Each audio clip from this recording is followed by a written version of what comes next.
감사합니다. 잠시 기도하겠습니다. 하나님 참 감사합니다. 귀한 시간에 우리 하나님이 사랑하는 아름다운 교회에서 함께 찬양을 듣게 하시고 또 함께 기도하게 하시고 또 함께 말씀으로 나아갈 수 있도록 은혜 주신 것을 너무나도 감사합니다. 하나님에게 한 말씀을 들을 때에 저들의 심령 속에 놀라운 변화가 시작되는 이 자리가 되게 하시며 저들이 말씀을 들을 때에 귀가 열리고 생각이 열리고 삶이 열리고 또 하나님의 기적을 볼 수 있는 영안이 열리는 놀라운 자리가 되게 하여 주옵소서. 이 시간을 통해서 우리 인생의 놀라운 변화를 간절히 기대하며 예수님의 이름으로 간절히 기도드리옵나이다. 아멘. 우리 좌우에 계신 분하고 한번 인사 한번 하겠습니다. 안녕하세요. 만나서 반갑습니다.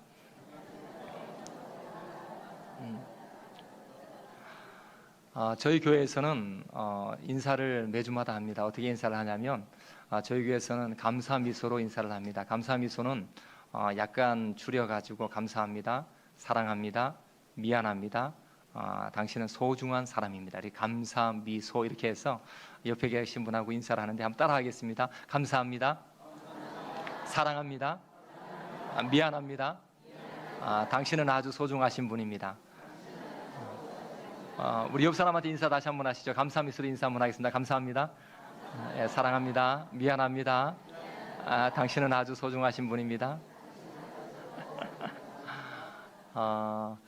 저희 교회에서는 그렇게 인사를 하면서 노래를 하나 만들었습니다. 그래서 감사 미소로 하는 노래를 저희가 거의 한 격주로 이렇게 부릅니다. 부르면서 요 근래에는 어떤 변화를 좀 주고 있냐면 그 노래를 부르다 보니까 그 노래를 수화로 좀 하면 좋겠다 해서 저희 교회에서 자원하는 사람들을 통해서 수화로 찬양을 좀 시작했습니다. 그래서 노래를 만들고 또 감사 인사를 만들고 그리고 나서 수화로 찬양을 다음 주부터 그렇게 시작이 됩니다. 그래서 한 3분이 헌신하는 마음으로 수화를 그동안에 한 2달 동안 그 수화를 마치 율동처럼 배워가지고 그렇게 찬양을 하는데 제가 보니까 놀라운 변화가 아주 많이 생겨나는 것을 제가 경험합니다. 그 중에 하나가 교회에서 인사할 때에 말이 씨가 된다고 감사합니다, 또 사랑합니다, 미안합니다 이렇게 얘기할 때에 어떤 한 분이 찾아왔습니다.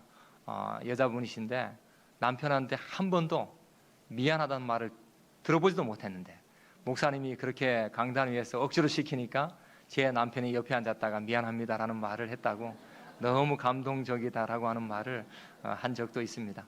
이제 사실 우리의 어떤 생각도 좀 바뀌어야 되지만 이 말하는 것도 바뀌고 그리고 그런 가운데에서 인생은 분명히 바뀐다라고 하는 것이죠. 우리가 조금 전에 요한일서 2장의 말씀을 다 같이 읽었는데 이 요한은 사랑의 대가입니다. 그의 삶에는 우리에게 강조했던 것이 무엇인가 돌아보면 서로 사랑하라라고 하는 것을 끊임없이 강조했습니다. 서로 사랑할 때에 우리의 정체성을 분명하게 이야기를 하고 있습니다. 그 정체성은 너희는 빛의 자녀이기 때문에 사랑하라라고 하는 것을 던져주고 있다는 것입니다. 나의 삶 가운데 나의 정체성이 나는 빛이다, 나는 빛의 자녀다라고 하는 것이 내 속에 있으면 나의 삶에는 놀라운 삶으로 시작과 변화를 일으킨다는 것이죠. 그러한 가운데서 사랑할 것을 강조하고 있습니다. 또한 이 사도 요한은 사랑하세요 라고 하는 말을 던지면서 세상을 사랑하지 말라라고 하는 것을 강조합니다. 진짜 사랑이 뭐냐라고 하는 것은 빛의 자녀이기 때문에 하나님의 사랑의 방법을 가지고 사랑하는 것이 진정한 사랑이다. 그래서 세상의 것들을 사랑하지 말 것을 강조. 세상의 것들은 우리로 하여금 하나님을 사랑하는데 방해가 될 수가 있기 때문에 하나님의 방법과 하나님의 뜻 안에서 사랑에 대한 것을 하라, 서로 사랑하라라고 하는 것을 말해주고 있습니다. 그래서 이 사도 요한은 사랑하세요라고 하면서 너희는 하나님의 자녀다라고 하는 것을 던져주고 있어요. 하나님의 자녀는 사랑하며 살아야 되죠. 하나님의 자녀들은 섬기며 살아야 되죠. 하나님의 자녀라고 한다면 주님의 말씀에 근거해서 우리가 살아야 될 만한 이유가 분명하게 있다는 것입니다. 오늘 본문을 이렇게 읽다 보면 너희들은 하나님의 영적인 자녀다라고 하는 것을 강조하면서 분명히 본문을 읽을 때에 다양한 어떤 소속을 우리에게 던져주고 있다는 것입니다. 그 중에 하나가 아이들, 또 청년들, 그리고 아비들이라고 하는 표현을 쓰면서 서로 사랑하면서 정체성을 우리에게 분명하게 던져주고 있는데 우리가 이 땅 위에 살아갈 때에 이 어떤 이들은 아이들과도 같은 자가 있고, 또 어떤 이들은 청년과도 같은 자가 있고, 어떤 이들은 아비들과도 같은 자가 있다는 것을 분명하게 강조합니다. 그것은 어떤 각도로 볼 것인가 라고 할 때에 이 교회 공동체 안에의 신앙의 성숙도가 다르다라고 하는 사실입니다. 신앙의 성숙도가 어떤 사람들은 어린아이 같은 사람이고, 어떤 사람들은 청년의 시기를 넘어서 아비가 훌륭한 사람이 있다라는 부분을 강조하면서 우리가 이 신앙의 공동체 속에서 신앙생활할 때에 어떻게 하면 계속해서 이 변화를 일으키고 또 성장을 일으키고 또한 성숙을 일으키며 살 것인가는 우리 모두에게 주어진 숙제라는 것입니다. 첫 번째는 이 영적 성숙도 가운데에서 이 아이들의 정체성을 던져주고 있다는 것입니다. 이 아이들은 이 본문을 자세히 볼 때에 좀 미숙한 아이들이라고 하는 부분을 발견할 수가 있습니다. 그러니까 아이들이기 때문에 부족한 부분이 있다라는 것을 강조하죠. 근데 무엇이 부족한가? 12절의 말씀을 보니까 12절에 이 자녀들아 하면서 이들에게는 사죄, 용서라고 하는 부분을 그들에게 지적해 주고 있다는 것입니다. 그러니까 이 아이들은 사죄를 받았다, 용서를 받았다라고 하는 부분에 사실은 깊은 확신을 갖고 있지 못한 존재를 말하는 것입니다. 여러분들도 혹시나 이 신앙생활 할 때에 내가 구원받았어, 난 구원받지 못했어 라고 하는 것이 여러분 속에도 오락가락하며 나타날 때가 아주 많다는 것이죠. 내가 지금 이렇게 살고 있는데 구원받았을까? 나는 구원받은 사람 맞는가 안 맞는가 라고 하는 그런 갈등들이 우리 속에 있을 수 있다는 것입니다. 그래서 이 요한은 사죄에 대한 부분을 가지고 있을 때에 그 확신이 부족한 사람들을 향해서 미숙한 아이들로 그렇게 소개를 하고 있다는 것입니다. 죄 용서에 대한 이 확신이 내 속에 있느냐? 우리는 늘 기도하며 산다라고 그렇게 고백을 합니다. 늘 하나님 앞에 나와서 기도하고 또 엎드릴 때에 우리는 하나님 앞에 용서를 구하는 것이죠. 하나님 저를 용서해 주시고 또 새롭게 해달라고 하는 그 기도를 많이 합니다. 그런데 이 죄 용서에 대한 근본적인 확신이 나의 삶 가운데 있는가라고 하는 것입니다. 여러분, 우리가 예수님을 믿는 순간에 엄청난 변화가 우리 속에 몰려왔습니다. 예수님을 믿는 그 순간은 여러분들이 아마 여러분의 삶을 통해서 경험을 했을 겁니다. 내가 예수님을 믿어보니까 나의 삶에 엄청난 파장이 일어나면서 내가 바뀌어가고 있구나. 그리고 주님께서 날 사랑하시면서 나를 빚어가고 만들어가고 있구나라고 하는 사실들을 여러분들이 아마 몸소 경험했을 것입니다. 그러니까 우리가 이 죄 용서에 대한 부분을 가질 때에 예수 믿는 그 순간에 죽음과 예수님의 죽음과 부활의 근거에서 우리는 놀랍게 변화가 되었다는 거예요. 어떻게 변화가 되었느냐라고 할 때에 예수님께서 우리의 모든 죄를 다 용서하셨다는 거예요. 여러분, 이게 우리 속에 가장 큰 확신입니다. 예수님이 날 너무 사랑하셔서 나의 모든 죄를 용서해 주셨다. 그런데 이 어린아이, 미숙한 어린아이의 존재는 이런 깊은 확신이 잘 없다는 거예요. 깊은 확신이 없다 보니까 기도를 하기는 해요. 그리고 신앙생활도 마음껏 하려고 애를 씁니다. 근데 이런 확신이 없다 보니까 불안감이 그 속에서 가득 일어날 때가 많아요. 그래서 가장 많이 하는 말들이 늘 나는 죄인이다, 난 죄인이다, 난 죄인이다, 이런 말들로 그렇게 살아가는 경우가 아주 많다는 것이죠. 그러다 보니까 뭐에 빠지느냐? 죄책감에 사로잡혀서 살아가는 경우가 아주 많다라고 하는 사실입니다. 12절의 말씀을 볼 때에 12절에 이렇게 강조합니다.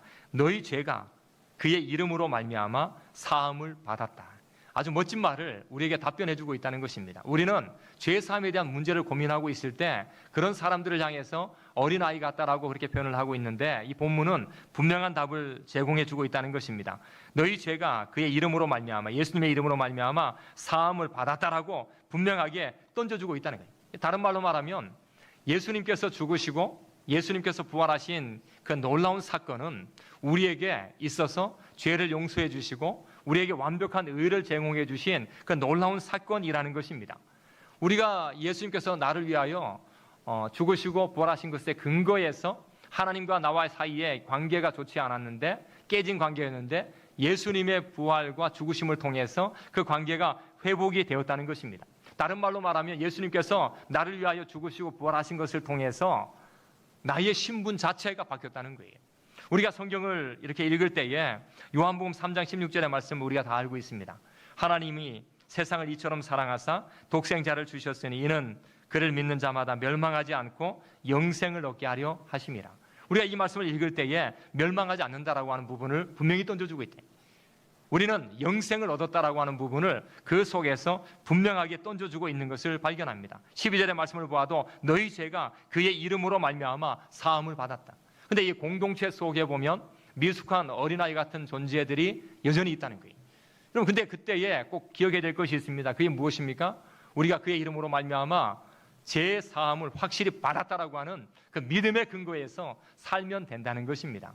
저는 이 칭의와 성화라는 이 단어를 아주 좋아하고 그리고 좀 연구하고 애를 씁니다. 이 칭의라고 하는 것은 예수님께서 우리에게 오셔서 우리에게 너는 100% 의로운 자야 라고 말씀하시는 그런 내용입니다. 그러니까 예수님이 내가 너를 위해서 죽었던 것은 너에게 100% 너가 의인 되도록 하기 위해서 내가 너를 위하여 죽었노라 라고 말씀하시는 그 고백이라는 것입니다.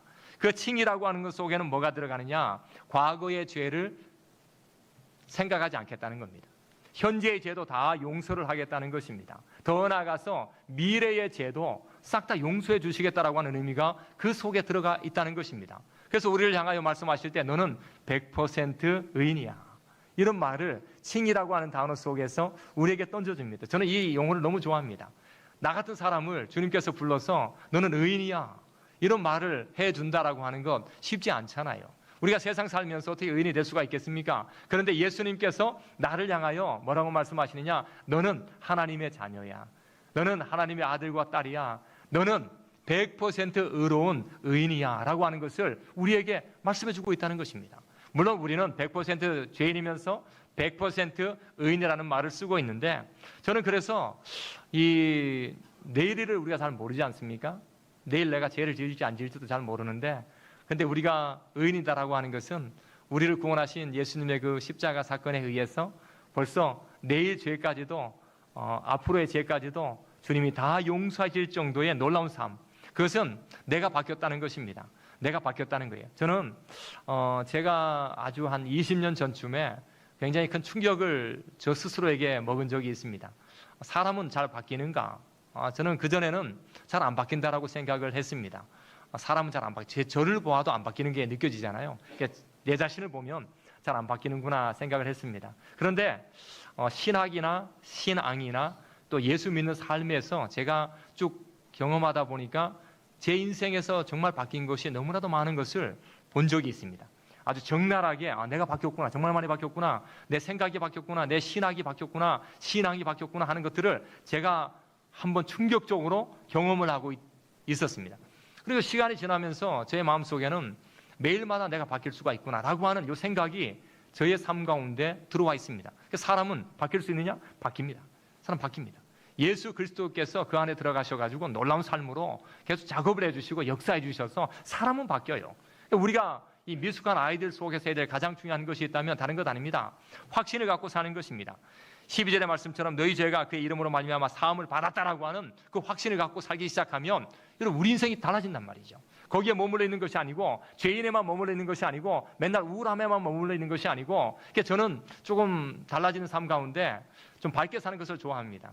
그래서 좀 웃고 살고 싶습니다. 물론 세상이 웃지 못하게 만든 일들이 많지만 웃고 사는 게 중요한 것 같아요. 그래서 제가 요즘에 버킷리스트 가운데에 하나를 조금 추가했습니다. 제가 이것은 80과 90이 됐을 때 꼭 하고 싶은 일을 제가 기록을 했습니다. 그게 뭐냐? 사진을 찍을 때에 웃으면서 찍어야 되겠다. 이게 제가 제 버킷리스트에다가 올려놓았습니다. 왜냐하면 이 교회 성도들과 함께 어떤 여행을 떠나거나 아니면은 어디에 뭐 탐방을 가거나 함께 사진을 찍는 일을 보았을 때 교회 다니는 사람들 가운데 사진 찍을 때만 인상을 써, 인상을. 근데 이게 신기하더라고요. 그래서 근데 나이가 드는 사람일수록 한 70점 넘어가시니까 어떤 현상이 벌어지냐? 사진을 거의 안 찍어요. 사진을 회피합니다. 사진 찍겠습니다. 땅을 보고 찍어요. 땅을. 왜냐하면 자기의 모습이 부끄럽고 그리고 보여주고 싶지 않고 이런 각도에서 아마 그랬던 거예요. 근데 제가 그걸 보면서 아니라고. 70이 가장 멋있는 나이라고. 80이 가장 멋있는 나이라고. 자기 인생에 있어서 책임질 수 있는 가장 중요한 게 뭐냐? 웃는 거라고.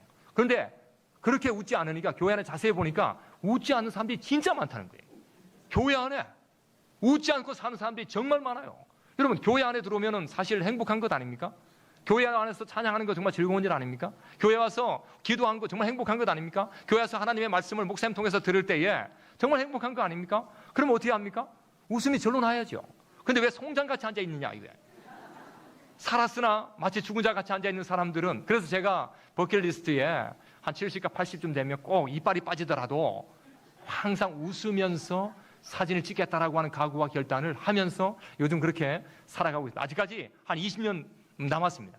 남았는데도 지금부터 연습해 두려고 웃으면서. 여러분, 미숙한 아이들에게 있어서 나타나는 가장 큰 문제는 이 확신이 없다는 것입니다.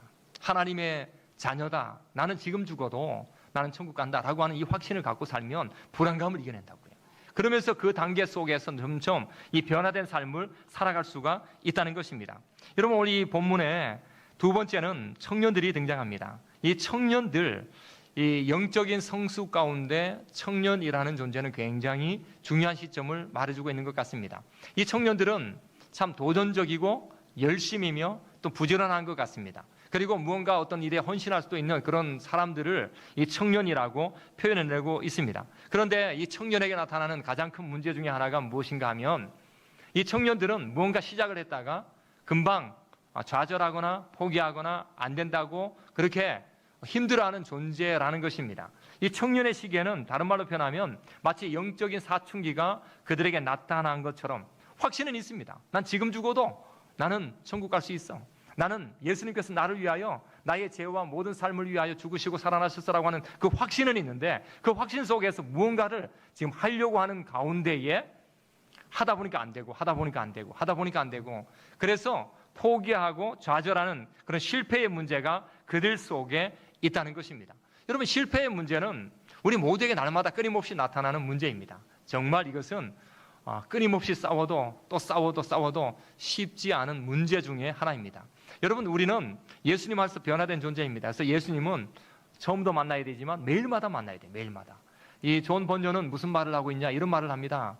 아침 일찍 하나님으로부터 도망하고 있는 사람은, 아침 일찍 하나님으로부터 도망치는 사람은 그 하루의 남은 시간 가운데 하나님을 만날 확률은 거의 없다는 말이에요. 우리는 그렇게 산다는 것이죠. 여러분, 어떻게 보면 아침에 놀라운 계획들을 갖고 새벽부터 우리는 일어나서 하루 일과를 시작합니다. 그럴 때 어떤 이들은 성경을 읽기도 하고 또 못 읽기도 하고, 어떤 이는 기도를 하기도 하고 기도를 못하는 일들이 있습니다. 그런데 이 존 번저는 말하기를, 아침에 하나님으로부터 도망치는 행위를 하기 시작한다면 그 나머지 시간이 아무리 많다 할지라도 하나님을 그 하루에 만날 만한 확률이 거의 없다는 거예요. 여러분, 1순위에 무엇을 두고 있냐 하는 것이죠. 1순위에 내가 제일 먼저 최우선으로 어떤 일을 하며 그리고 그것을 어떻게 오랫동안 주님을 위해서 살 것인가를 고민하는 것, 굉장히 중요한 문제입니다. 그런데 청년의 영적인 성숙도에, 청년의 시기에는 성경을 읽으려고 하다가도 이게 금방 포기되고, 그리고 무언가 철회를 하려고 하다가도 금방 포기되고, 또한 헌신을 하려고 하다가도 또 헌신이 또 금방 포기되고, 뭐 여러 가지 일들이 많이 생겨날 수가 있다는 것입니다. 제가 지난주 동안에, 한 주 동안에 좀 머릿속에 이런저런 생각을 한 적이 있습니다. 그때에 우리 지하 쪽에 그 앉아서 이제 한 공간에서 식사할 수 있었던 테이블이 하나 있는데, 그 테이블 몇 개가 약간 오래됐습니다. 오래됐는데, 그래서 어떤 이가 그것을 보았는데 어떤 이가 그것을 새롭게 책상을 바꿔서 샀습니다. 샀는데 아무도 그 사이에 그것을 내용을 아는 사람도 없었고, 샀으니까 좋은 거죠. 좋은 거죠. 헌신이죠. 또 섬김이지 않습니까? 그런데 아무도 어떤 과정도 없었고 그냥 그게 등장을 한 것입니다. 그때 저는 그 내용을 이렇게 생각을 하면서 이런 기도를 하나님께 드렸습니다. 하나님, 누군가 헌신을 했습니다. 참 이름을 드러내지 않으려고, 그리고 책상을 보았을 때 책상이 약간 부실해서 자기가 원하는 그런 색깔로 여러 개를, 한 10개 정도를 그렇게 구입을 했습니다. 근데 하나님, 혹시나 이 일은 정말 귀하고 복된 일인 것 같습니다. 어떻게 그 사람 마음속에 그런 마음을 주셔가지고 그걸 바꿀 수 있도록 그렇게 했는지 정말 귀한 일 같습니다. 그런데 그 사람의 마음속에 혹시나 이게 좀 오래돼서 화가 나고 속상해서 에이, 내가 바꿔버리지 뭐, 이런 마음이 혹시나 들었다면 그 마음이 사라지고 섬김과 그리고 헌신이 온전하게 해달라고 그렇게 한 주 동안 기도했어요.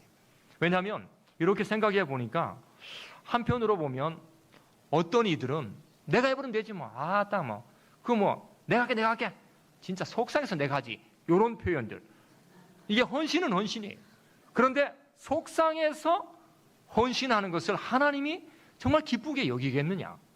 여러분, 이왕 헌신을 한다면 어떤 질서나 아니면 절차나 그리고 그것을 더 아름답게 만들기 위한 그런 과정이나 이런 것들이 참 필요하지 않겠습니까? 그런데 혹시나 속상함이 들어가지고 자기의 감정이 먼저 앞서가지고 그 일들을 했다면 어떻게 보면 헌신은 사람이 볼 때에 참 그래도 귀한 일이라고 평가를 할 수 있는데 하나님 보시기에는 어떨까? 이게 제가 지난 한 주 동안에 아주 고민했던 그런 고민입니다. 그래서 그렇게 기도하는 거예요. 하나님, 진정한 헌신, 온전한 헌신, 하나님 앞에서. 그래서 어떤 이가 그렇게 얘기하더라고요. 제가 주중에 만났던 어떤 한 분하고 대화했는데 그 장로님이십니다. 다른 교회 장로님이신데 잠깐 만나 얘기하니까 목사님, 예 장로님, 제가 보니까요 화를 내면서 교회를 위해 충성한다는 사람들이 종종 있는데 다 거짓말입니다. 그러니까 화를 내면서 교회를 위해서 화를 내린다. 무언가 일을 위해서 속상함을 드러내면서 한다. 근데 자기 교회에 이제 분란이 있어가지고 그때에 그 분란에서 양쪽 다 어떻게 했느냐? 교회를 위해서 화를 내. 교회를 위해서 화를 내는데 멱살을 잡고 화를 내는 거예요. 막 욕을 하면서 화를 내는 거예요. 그건 장로님도 들어가고 막 권사님도 들어가고. 근데 10년이 지났어. 남는 게 뭐가 남느냐? 그때에 정말 교회를 위해서 내가 소리를 쳤느냐? 자기의 감정과 속상함과 그리고 화남을 그때에 있었는데 그때는 워낙 교회 일이 중요하다 보니까 그게 마치 정당한 것처럼 보였는데 시간이 지나니까 그렇지 않아요. 그래서 교회 일을 할 때 그 장로는 그렇게 말씀해요. 교회 일을 할 때에는 화내면서 교회를 위하여 한다라고 하는 것은 거짓말이에요. 사람 보기에도 불편하지만 하나님 보기에도 어떻게 보면 영광을 드러낼 수 없을지 모른다. 이 영적 성숙도 가운데에 청년의 시기 가운데에서 가장 중요한 특징을 이 본문 속에서 던져주고 있다는 것입니다. 13절의 말씀을 보니까 너희 청년들은 너희는 악한 자를 이겼다라고 하는 표현을 분명하게 던져줍니다. 14절에도 보면은 너희가 강하고 하나님의 말씀이 너희 안에 거하시며 너희가 흉악한 자를 이겼다라고 하는 말을 던져줍니다. 이 흉악한 자라고 하는 것은 누구입니까? 마귀를 이겼다는 거예요. 마귀를 이겼다는 것입니다. 이 마귀를 이겼다. 흉악한 마귀와 싸워서 이겼다. 이게 청년의 특징이라는 것입니다. 여러분, 확신도 갖고 있습니다. 죄에 대한 문제에 대한 확신도 해결되었다라고 하는 확신도 갖고 있습니다. 그리고 주의 일들을 감당하려고 할 때에 무언가 실패의 문제가 자꾸 생길 때에 성경은 거기에 대한 문제를 이렇게 말합니다. 너희는 이겼다라고 하는 부분을 분명히 던져주고 있다는 거예요. 사탄은 계속해서 말합니다. 너희는 유혹에 넘어질 거야. 너는 실패자야. 너는 이기지 못해. 너는 할 수 없을 거야 라고 하는 말을 계속해서 우리에게 주입시켜주고 있지만 이 본문 속에서 요한은 뭐라고 던져냅니까? 아니야. 너희는 약한데 너희는 강한 자야. 너희는 쓰러지지만 너희는 성공한 자야. 너희는 실패했지만 그러나 하나님의 그 능력을 통해서 너희는 성공한 사람, 이긴 사람, 승리한 사람, 이것을 분명하게 던져주고 있다는 것입니다. 질문을 던지죠. 어떻게 우리가 이겼습니까? 그럴 때 이 본문은 말합니다. 하나님의 능력이 너희 속에 있기 때문이다.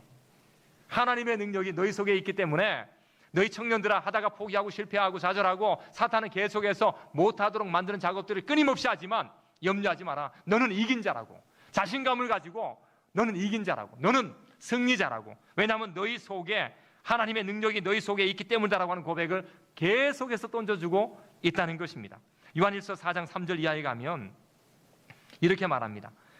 너희들아 자녀들아 너희는 하나님께 속하였고 그들을 이겼나니 이는 너희 안에 계신 이가 세상에 있는 자보다 크기 때문이다. 너희 속에 세상보다 더 큰 존재의 그 하나님께서 너와 함께하기 때문에 영적인 청년 너희들은 강하다. 너희 속에 이 하나님이 강하게 역사하고 있기 때문이다라고 하는 고백을 던져주고 있다는 거예요. 여러분, 그러면 얼마나 확신이 생깁니까? 얼마나 자신감이 생깁니까? 하다가 포기해도 주님, 제가 더 주님께서 원하는 대로 살겠다라고 하는 그 고백이 끊임없이 하는 거예요. 그러니까 실패의 어떤 삶을 좀 성공의 삶으로 계속해서 만들어갈 수 있는 그 일들이 우리 속에 있다는 것입니다. 저는 근래에 이 스포츠 선수 가운데에 안세영이라는 선수를 굉장히 좋아합니다. 그리고 그가 하는 운동을 이렇게 보면서 매력적으로 봅니다. 근데 그가 어떤 부분을 매력으로 보느냐? 안세영은 배드민턴 선수거든요. 그런데 그가 막 온몸을 날리면서 배드민턴을 탁 쳐올리는 거예요. 온몸을 날려요. 그러니까 막 이 무릎이 깨질 정도로 몸을 던져서 받아내는 거, 나도 그렇게 살고 싶거든요.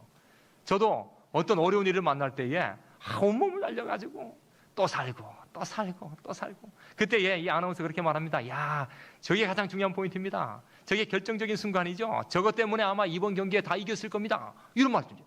내가 보기에는 그게 잘 보이지 않는데 결정적인 순간에 그것을 이겨냈고 포기하지 않고 잡아냈기 때문에 이겼다라는 표현을 씁니다. 여러분, 우리는 놀랍게도 이 결정적인 전투가 뭐냐라고 할 때, 이 결정적인 전투는 예수님께서 십자가 위에서 우리를 위하여 죽으시고 부활하신 그 사건입니다. 그 사건은 작은 사건이 아니에요. 어마어마한 아주 결정적인 사건입니다. 그 결정적인 사건을 우리에게 주셨기 때문에 최종적인 사건에서 우리는 이기는 거예요. 그러니까 우리가 실패자가 될 수가 없습니다. 우리는 포기자가 될 필요가 전혀 없다는 것입니다. 우리는 주저앉아서 나는 아무것도 못한다라고 하는 그 이유가 우리 속에 없다는 것을 분명하게 던져주고 있다는 것입니다. 우리는 영적인 싸움 속에서 싸움을 하다 보면 피곤할 수도 있고 또 고민할 때도 굉장히 많이 나타날 때도 있다는 것입니다. 그러나 꼭 기억해야 될 것이 있습니다. 그것이 무엇인가? 너희 속에 능력으로 행하시는 하나님이 너와 함께 한다는 거예요. 여러분, 이게 정말 중요한 것입니다. 이 청년들에게 그것을 얘기하는 거죠. 이 미숙한 아이들에게 있어서는 위치라고 하는 개념 속에서 위치에 대한 것을 분명히 보면 우리가 자신 있게 또 변화를 일으킬 수 있다는 것을 던져주고 있고, 청년의 시기에는 놀랍게 내 안에 하나님의 능력이 있다는 것을 확신하기 시작하면 우리 삶에는 실패가 아니라 그 주시는 능력을 통하여 이 땅 위에서 마음껏 하나님의 뜻대로 살 수 있음을 분명하게 우리에게 말씀해주고 있다는 것입니다. 마지막 세 번째는 이 영적인 성숙 가운데에서 이 아비들에 대한 이야기를 던져주고 있다는 것입니다. 여러분, 이 아비들은 무엇입니까? 이 아비는 성숙하다는 것입니다. 성숙 단계에 와 있다는 거예요. 아마 오늘날에 이 교회가 계속해서 이제 고령화 시대가 많이 일어나고 있지 않습니까? 아마 이제 조금만 더 지나면, 한 1년만 딱 지나면 대한민국의 이 5분의 1이 벌써 고령화라고 하는 개념으로 들어가 버립니다. 계속해서 급속도로 아마 진행이 될 것입니다. 그래서 이 교회를 가면, 이 교회 가서 제가 이렇게 이제 돌아보면 사실 아이들의 모습을 찾아보는 것이 생각보다 쉽지는 않습니다. 근데 여기는 보니까 얼굴이 다 동안만 앉아 계신 것 같고, 그리고 다들 이렇게 막 깨어가지고 막 미소 짓는 분들만 보여서 제가 나이가 잘 가늠이 잘 안 됩니다. 다 젊으신 분들이 굉장히 많은 것 같다는 생각을 하게 되는데, 이게 지금 오늘날 시대예요. 제가 아침에 같이 저희 아내하고 금호강변에 산책을 종종 나갑니다. 나가면 제가 최연소 같습니다. 제가 최연소 같아요. 나가보면, 근데 그분들이 무엇을 하고 있습니까? 그분들이 시대를 잘 읽고 있다고요. 나이 든 사람들이 아침에 나와서 운동을 해냅니다. 운동하고, 몸이 불편한데도 장애가 있는데도, 옛날에는 장애가 있으면 이 부끄러워서 잘 안 드러내는 시대가 있으면 지금은 그렇지 않습니다. 부끄러워할 이유도 없습니다. 몸이 불편해도 자기의 생명에 대한 부분을 관리하기 위해서 나가서 막 뛰고 운동하고 하는. 그러니까 어떻게 됩니까? 그렇게 되니까 어디까지 가느냐? 80세, 90세, 100세, 110세, 120세까지 그렇게 가는 시대가 된 것입니다. 저희 교회에 얼마 전에 등록한 사람이 있습니다. 그 등록한 사람이 두 분이 등록을 하셨는데 남자분이 손을 잡고 오셨습니다. 그래서 이제 한 분한테 얘기했어요. 연세가 얼마십니까? 예, 제가 80입니다. 80. 그래요. 얼굴이 젊어 보여서 깜짝 놀랐어요. 그래서 80이 이제 등록을 하시잖아요. 그런데 옆에는 누굽니까? 그러니까 제 친구입니다. 그래서 친구 자기소개 한번 해보세요 하니까 저는 91입니다. 91 되시는 분이 저희 교회에, 그러니까 친구가 없다는 거예요. 친구가 80이 자기 친구예요. 그 사이에 친구들이 잘 없으니까 같이 친구 해주는 거예요. 여러분, 나이가 점점 늘어나게 돼 있습니다. 여러분 가운데 아마 이 교회 제가 못 물어봤지만 90이 넘으신 분이 예배하는 자가 분명히 있습니다. 그리고 아마 잘은 모르겠지만 100세 되신 분이 예배에 참석하는 경우도 있을지 모릅니다. 근데 앞으로는 그런 일들이 우리 삶 가운데 아주 많이 일어납니다. 그래서 요즘에는 뇌를 연구하는 사람들이 이 5가지를 중요하게 여기고 있습니다. 첫 번째가 산소를 잘 마셔야 된다는 게. 산소를 잘 마시면 뇌가 건강하다는 게. 두 번째는 음식을 잘 먹어야 된다는 거예요. 좋은 음식을 많이 먹으라는 거죠. 세 번째는 물을 잘 먹어야 되는 물. 이게 이 3가지가 공통적으로 뇌에 중요한 영향을 준다. 근데 네 번째가 뭐냐? 네 번째가 이 정보라는 것입니다. 정보라는 것은 나이가 드는데 학습하는 사람들이 많이 생겨나고 있다는 거예요. 그 사람들은 이 무언가를 많이 배우고 배웠던 것을 나눠주고 이런 일들에 뛰어든다는 거예요. 그러니까 오늘날의 교회 가운데 지금 상당히 충돌되는 현상이 뭐냐면 70에 은퇴를 하고 나서 모든 것을 내려놓는 사람들이 종종 많아지고 있다는 거예요. 이게 오늘날의 현상입니다. 그러니까 나이들은 못하겠다. 교회 안에 특징이 그렇습니다. 그러니까 아이고 뭐 내 나이들은 뭐 하겠나, 못한다, 기억도 없다, 기억도 없다, 못하겠다, 힘도 없다, 체력도 돈도 없다. 계속 그런 얘기만 합니다. 그런데 오늘날 시대는 안 그렇다는 거예요. 시대는 어떤 시대냐? 70, 80, 90이 돼도 배우는 시대가 됐다. 그러니까 이 네 번째의 정보화 시대 속에서 정보, 공부하고 배우고 노력하고 쓰임받고 그리고 나눠주고 그다음 섬겨주는 일들이 일어날 때 뭐가 좋아지냐? 뇌가 좋아져, 뇌가 좋아. 그러니까 아이고 막 내가 늙어가 못해요. 요거는 다른 말로 얘기하면은 뇌가 벌써 늙었다는 거예요. 아이고 저는 기억이 없어가 못해요. 그럼 기억이 없다는 거예요. 이 기억을 살려내기 위해서는 뭘 해야 되느냐? 목사님이 저에게 일을 시켜주신다면 제가 목숨을 걸고 최선을 다해서 죽을 때까지 그 일 가운데 충성하게 이렇게 하기 시작하면 그 사람이 그 일을 하면서 뭐합니까? 기도 안 하겠습니까? 거기에 필요한 것들 가지고 또 준비 안 하겠습니까? 또 그 일 때문에 막 바쁘게 막 움직이다 보니까 그럼 뭐가 돼? 뇌가 활발인데. 그리고 다섯 번째는 뭘 얘기하느냐? 사랑을 많이 사랑한다는 말도 많이 해야 되지만 이 대구 경북에 있는 사람들이 그 말을 지금 많이 늘어나고 있거든요. 옛날에는 거의 안 했어요. 이런 말 예배 때 사랑합니다. 그런 말 하지 마세요 목사님. 뭐 그런 말 자꾸 있노. 이런 경우가 있었는데 지금은 그런 시대를 넘어서서 여러분들이 옆 사람과 얘기할 때도 사랑합니다, 뭐 감사합니다, 뭐 미안합니다.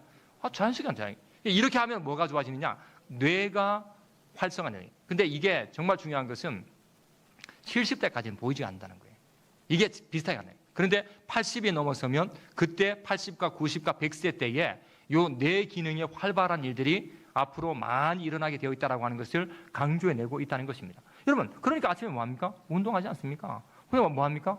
책 보지 않습니까? 여러분 뭐 하십니까? 성경 암송하지 않습니까? 저희 교회 7월 달에 셋째 주에 성경 암송 쓰기 대회 하겠다 하니까 거기에 막 나이 80된 사람이 막 지원을 하는 거예요. 여러분 이게 쉬운 것 같습니까? 쉽지 않습니다. 그런데 그분에게 칭찬하는 거죠. 내가 건강해질 수 있는 기회가 그 사람에게 있다라고 저는 생각하는 거예요. 그러면서 하나님 나라에 건강하게 내가 건강해서 오랫동안 주님의 나라에 쓰임받을 수 있다는 것 복된 것 아니겠습니까? 그래서 우리 교회는 계속 지금 암송 쓰기 대회에 많은 사람들이 지금 이제 나와가지고 제가 나중에 등수 좀 알려드리겠습니다. 누가 1등 했는지. 여러분 가운데도 마찬가지예요. 나이가 들면서 못하겠다가 아닙니다. 나이가 들면서 내가 어떻게 하면 성숙한 자로 살 것인가를 우리가 고민할 필요가 있다는 것입니다. 오늘 이 13절의 말씀을 보니까 13절에 이 나이든 사람들, 아비들을 향해서 너희가 태초부터 계신 일을 알았다라고 던져주고 있습니다. 14절에도 보면은 너희가 태초부터 계신 일을 알았다라고 계속해서 던져주고 있다. 이 알았다라고 하는 것이 무엇입니까? 이 알았다라고 하는 것은 제가 표현할 때의 감사 미소와 똑같은 것입니다. 감사 미소, 감사합니다, 사랑합니다, 미안합니다, 당신은 소중합니다. 이런 이야기를 얼마나 많이 주고받을 수 있느냐 하는 거예요.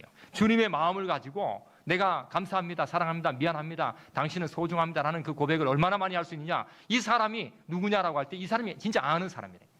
또 아는 사람은 어떤 사람인가라고 할 때에 여러분 이 교회에서도 소그룹을 많이 하지 않습니까? 소그룹을 하게 됩니다. 그러니까 모여서 끼리끼리 모여서 그 모임을 할 때에 그 모임 속에서 여러분 이 거대한 방향은 분명히 정해져 있습니다. 어떻게 살았는지, 하나님이 당신의 삶에 어떻게 역사하셨는지 함께 그것을 찬양하며 높이며 그리고 함께 기도하며 결단하며 매주마다 도전받고 달려갈 수 있는 삶이 우리 속에 있을 때 그게 진짜 아는 거란 말이죠. 잠깐 밥 먹었다고 아는 것이 아닙니다. 정말 안다라고 하는 것은 우리가 인사를 해야 되죠. 인사를 하면 인사가 그 사람과 내가 아는가 안 아는가를 알 수 있습니다. 그리고 그 사람과 대화를 해보면 대화가 서로 아는가 안 아는가가 그 속에 나타나 있습니다. 그리고 이 대화 중에서 어떤 느낌도 얘기할 수 있고 사건도 얘기할 수 있는데 진짜 중요한 것은 내 속에 있는 깊이 있는 속마음을 함께 나누면서 기도의 제목으로 던져주고 있느냐는 것이죠. 이런 관계를 누구하고 합니까? 이 아비들은 하나님과 한다는 거예요. 태초에 계신 하나님을 내가 알았습니다. 그 하나님을 내가 알았다라고 하는 고백을 던지는 것은 바로 그들은 주님 안에 거주하면서 내 안에 예수님이 계시고 내 안에 하나님이 계시고 그분이 나의 주인임을 내가 고백하며 살겠다라고 하는 그 고백이 그들 속에 있는 자들인 것입니다. 저희 교회는 소그룹을 이렇게 운영할 때에 생감이라고 해서 생활과 감사를 나눕니다. 생활과 감사를 나누죠. 그래서 생활을 나누고 감사를 나눕니다.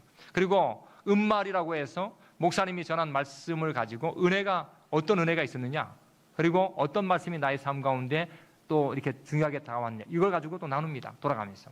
그러나서 마지막에는 이 기결이라고 해서 기도하고 결단하며 나가는 겁니다. 매주마다 매 똑같은 거 평범하게 보이는데 끊임없이 그 삶을 통해서 무엇이 이루어지기를 원하느냐, 계속 예수님에 대한 이야기가 그 속에 흘러나오기 원하는 그런 놀라운 마음들이 있다는 거예요. 여러분, 성숙한 사람이라고 하는 것은 어떤 사람입니까? 성숙한 사람이라고 하는 것은 어떤 사람인가라고 할 때 주님 뜻대로 사는 사람 아니겠습니까?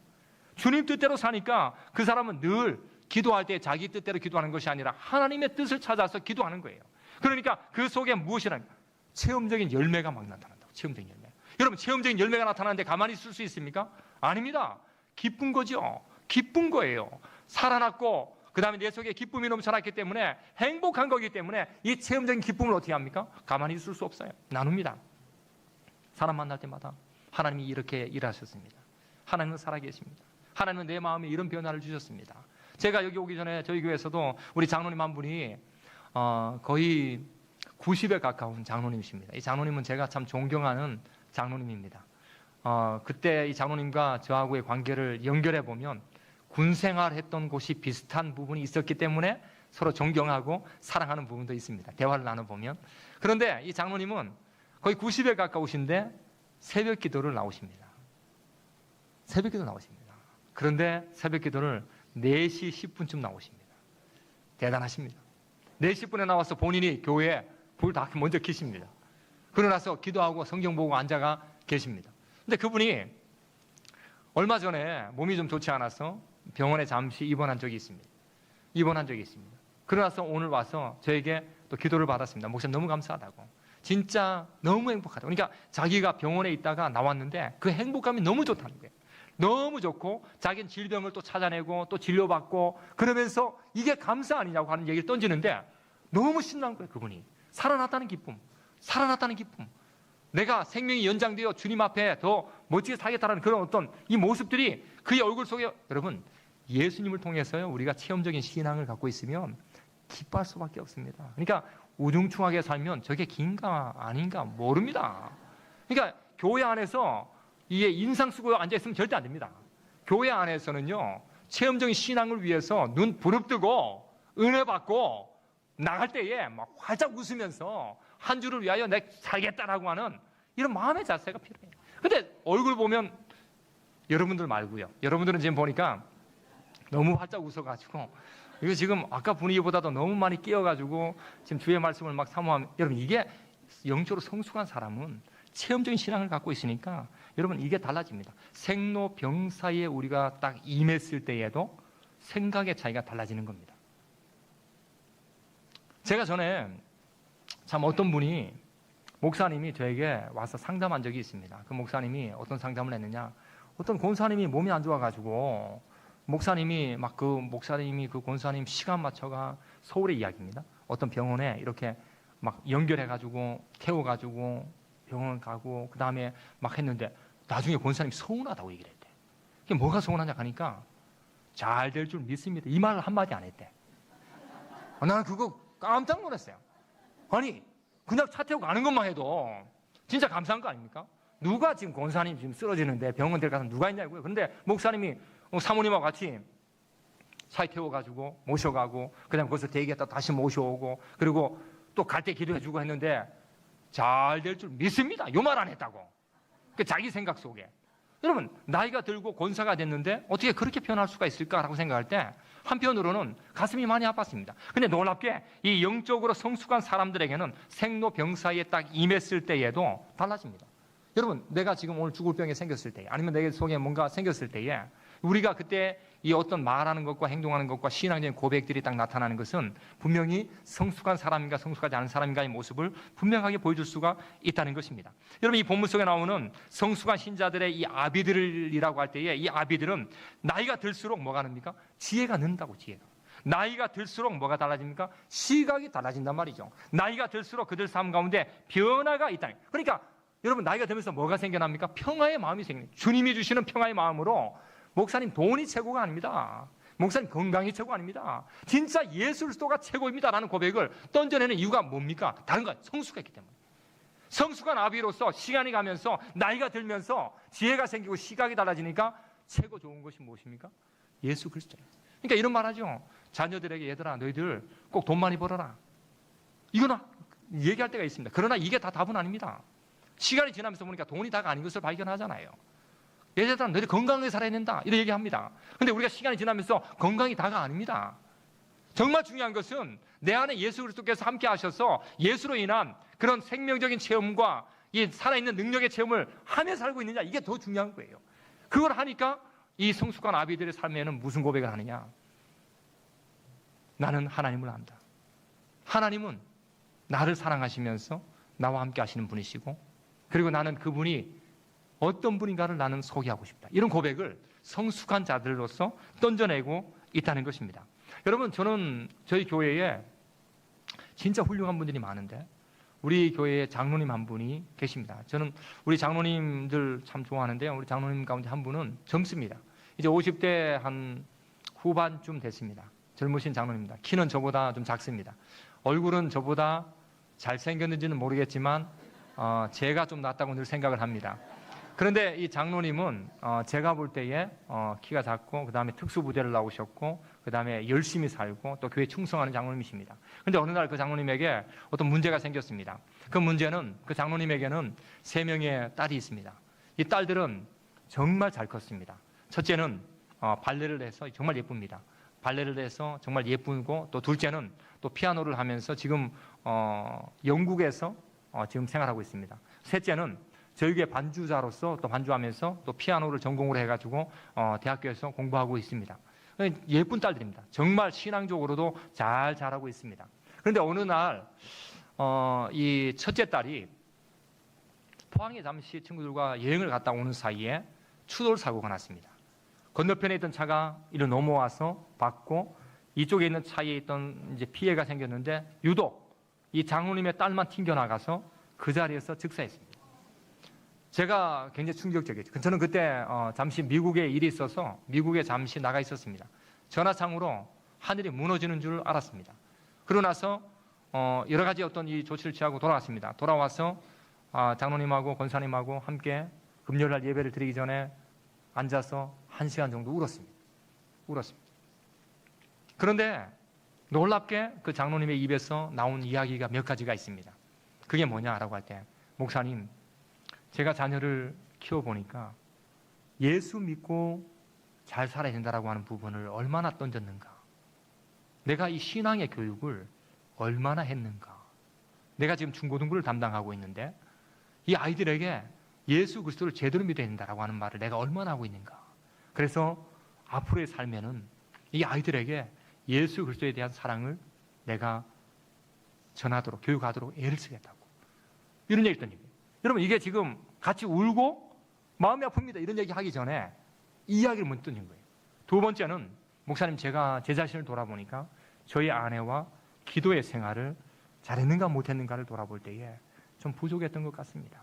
그래서 앞으로는 제가 저희 아내와 함께 기도의 삶을 더 열심히 살도록 애를 쓰겠습니다. 이런 이야기를 던지는 거예요. 여러분, 이게 쉬운 것 같습니까? 아닙니다. 이게 쉽지 않습니다. 정말 쉽지 않습니다. 분명히 그때에 불만과 불평을 다양한 모습으로 다 소개할 수 있는데 그렇게 하지 않았어요. 그때 저는 깜짝 놀랐습니다. 이분이 거인이라고. 이분이 거인이라고. 이분이 진짜 대단. 키가 작고 뭐 약간 저보다 키가 작다 할지라도 이분이 진짜 거인이다. 신앙의 거인이다. 어떤 이런 어려움을 당했을 때에 그 고통 중에서 말이 달라진다는 거예요. 어떻게 달라집니까? 하나님의 뜻이 있겠죠. 제가 교육하는 부분에 예수님을 전하겠습니다. 저의 가정생활 속에서 기도하며 살아갈 수 있는 그런 부부와 가정이 되도록 애를 쓰겠다고. 제가 어떤 마음이 들겠습니까? 여러분, 제가 어떤 마음이 들겠습니까? 그 장로님을 생각할 때마다 한평생 살면서 제 마음에 품는 거예요. 거인이다. 보통 사람 아니다. 그리고 하나님, 이런 분에게 복 주시라고. 남아있는 아내와 그 두 딸에게 하나님께서 엄청난 복을 주셔서 세상이 주목하도록 해달라고 하는 기도가 저에게 목회자로서 진실되게 나타날 수밖에 없다는 거죠. 여러분들이 지금 이 삶을 살아가고 있지 않습니까? 여러분, 우리가 이 삶을 살아갈 때에 C.S. 루이스는 이런 말을 합니다. 우리가 영적인 성숙한 사람이라면 이 세상을 보는 각도가 달라지는데 이 세상 속에 사는 것이 이제 시작이다라는 것을 보아야 된다. 여러분, 그러면 우리는 아직까지 이 중심에 가 있지 않다는 거예요. 핵심에 가 있지 않다는 거예요. 그러니까 이 세상 삶은 마치 책을 넘길 때에 한 장 넘기는 것밖에 안 되는 그런 세상 속에 산다는 것이죠. 그럼 우리 이 세상 속에 살 때에 어떻게 살아야 될까요? 영적인 성숙에 대한 부분을 놓고 볼 때에 신앙이 성장되도록, 말이 변화되도록, 생각이 달라지도록, 사랑이 흘러넘치도록, 여러분 그 삶이 우리에게 필요한 것입니다. 나는 내 속에 하나님이 살아계심을 믿습니다라는 고백 속에서 말하고 행동하고 삶을 드러내지 않습니까? 그러면 교회 안에 누가 많아야만 합니까? 성숙한 아비들이 많아요. 멋진 아비들이. 여러분 이 교회 안에 지금도 시작이죠. 여태까지도 왔지만 그러나 이 교회 안에 훌륭한 장로님이, 저분이 정말 훌륭한, 저분이 훌륭한 권사님, 저분이 정말 기도하는 분이라고, 저분이 진짜 자녀 양육을 정말 잘했던 분이라고. 여러분 이런 이야기가 풍성한 교회가 어떤 교회입니까? 은혜로운 교회예요. 그 교회가 주님의 능력을 나타낼 수 있는 그런 놀라운 공동체 교회인 것을 우리가 알아야 된다는 것이죠. 그래서 사랑하는 성도 여러분, 여러분의 신앙의 단계는 무엇입니까? 혹시나 이 신앙의 단계를 구분해서 볼 줄 아는 눈이 우리에게 필요합니다. 내가 지금 죄사함에 대한 문제를 놓고 내 위치를 제대로 파악하지 못하고 있다면 위치를 파악하면 되는 것입니다. 파악하 거기에서부터 내 삶을 바꿔내는 것이 너무 중요한 것입니다. 내가 살 때에 내 중심으로, 나의 중심으로 살고 있었던 삶이 정말 많았다면 이제는 달라지는 거예요. 나의 삶이 아니라 내 속에 역사하시는 성령의 능력으로 살겠다라고 하는 고백이 있으면 그때부터 우리는 놀랍게 변화가 일어난다는 것입니다. 뿐만 아니라 성숙한 영적인 그런 그리스도로 살겠다라고 하는 고백. 여러분 그러니까 여유가 있는 거예요. 삶을 살면서 웃는 거예요. 세상 살면서 그리스도의 그 놀라운 마음으로, 심장으로 세상을 끌어안을 수 있는 그 놀라운 마음들이 우리 속에서부터 일어나는 거예요. 그러니까 교회도 바뀌지만 세상도 바꿔낼 수 있는 그런 주역이 어디 있느냐? 바로 이 자리에 있는 여러분이 된다는 것입니다. 사랑하는 성도 여러분, 성숙한 자가 되도록 여러분이 애를 쓰십시오. 하나님의 그 능력과 하나님의 그 이름을 우리 안에 품고 이 땅에 살면서 오직 내가 하나님의 능력과 하나님의 이름을 품었다면 하나님의 향기가 그렇게 나타나기를 원하고 하나님의 말이 그와 같이 일어나기를 원하고 하나님의 행동이 나의 삶을 통해서 일어날 때에 그 자리가 기적의 자리가 안 되겠습니까? 그 자리가 생명의 자리가 안 되겠습니까? 여러분들 모두가 이 신앙의 성숙, 그 삶을 통하여 생명이 일어나고 잉태가 일어나고 변화가 일어나고 성숙이 일어나는 여러분의 삶의 현장, 여러분의 삶의 가정, 그리고 여러분이 섬기는 모든 공동체에 일어나기를 예수님의 이름으로 간절히 축원합니다. 함께 기도하겠습니다. 사랑의 하나님, 은혜를 감사합니다.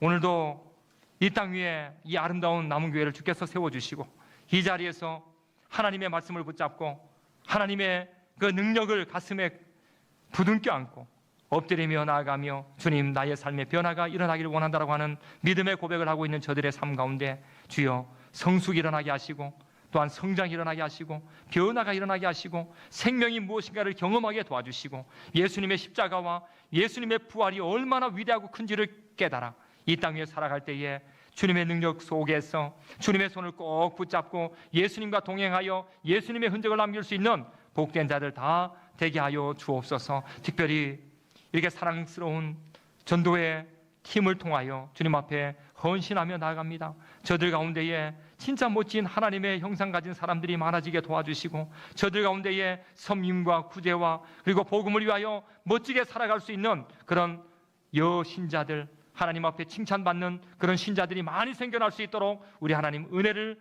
베풀어 주옵소서. 감사를 드리며 예수님의 이름으로 간절히 기도드리옵나이다. 아멘.